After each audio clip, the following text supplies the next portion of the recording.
Salah satu aktivitas yang menjadi pengisi hari-hari sebagian orang yang mereka lakukan sebagai penyedap obrolan atau bahkan topik utama dalam pembicaraan ialah aktivitas haram yang oleh syariat disebut dengan ghibah.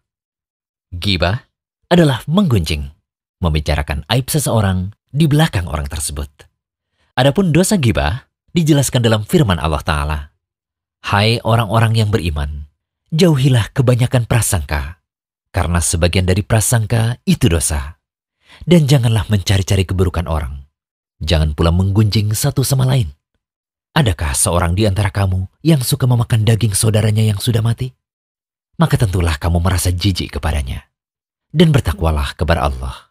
Sesungguhnya Allah Maha Penerima Tobat, lagi Maha Penyayang. Asy-Syaukani rahimahullah dalam kitab tafsirnya menjelaskan, dalam ayat tersebut terkandung isyarat bahwa kehormatan manusia itu sebagaimana dagingnya.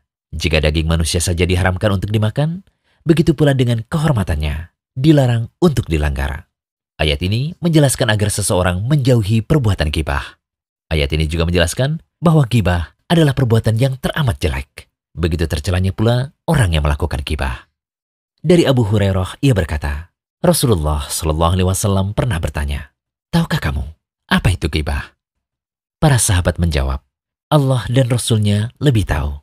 Kemudian Rasulullah SAW bersabda, ghibah adalah kamu membicarakan saudaramu mengenai sesuatu yang tidak ia sukai.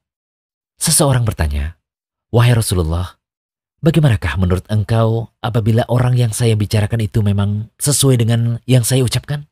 Rasulullah SAW berkata, apabila benar apa yang kamu bicarakan itu tentang dirinya, maka berarti kamu telah menggibahnya atau menggunjingnya. Namun apabila yang kamu bicarakan itu tidak ada padanya, maka berarti kamu telah memfitnahnya. Menuduh tanpa bukti. Hadis riwayat Muslim. Ghibah dan memfitnah sama-sama diharamkan. Namun ghibah menjadi boleh jika ada tujuannya syar'i, yaitu dibolehkan dalam 6 keadaan sebagaimana dijelaskan oleh Imam Nawawi rahimahullah. 6 keadaan tersebut antara lain, pertama, mengadukan tindakan kedzaliman kepada penguasa atau pada pihak yang berwenang. Semisal mengatakan, si fulan telah mendolimiku. Kedua, meminta tolong agar dihilangkan dari suatu perbuatan mungkar dan untuk membuat orang yang berbuat kemungkaran tersebut kembali pada jalan yang benar. Semisal meminta pada orang yang mampu menghilangkan suatu kemungkaran. Si fulan telah melakukan tindakan kemungkaran semacam ini. Tolonglah kami agar lepas dari tindakannya. Begitu contohnya. Ketiga, meminta fatwa pada seorang mufti.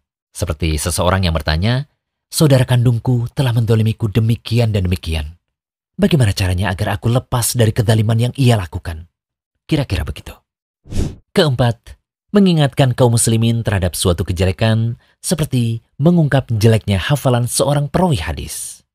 Kemudian yang kelima, membicarakan orang yang terang-terangan berbuat maksiat dan bid'ah terhadap maksiat atau bid'ah yang ia lakukan, bukan pada masalah lainnya. Kemudian yang keenam, menyebut orang lain dengan sebutan yang ia sudah ma'ruf dengannya, seperti menyebutnya si buta. Namun jika ada ucapan yang bagus, itu lebih baik.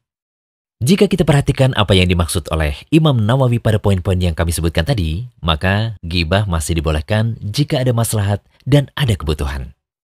Semoga bermanfaat.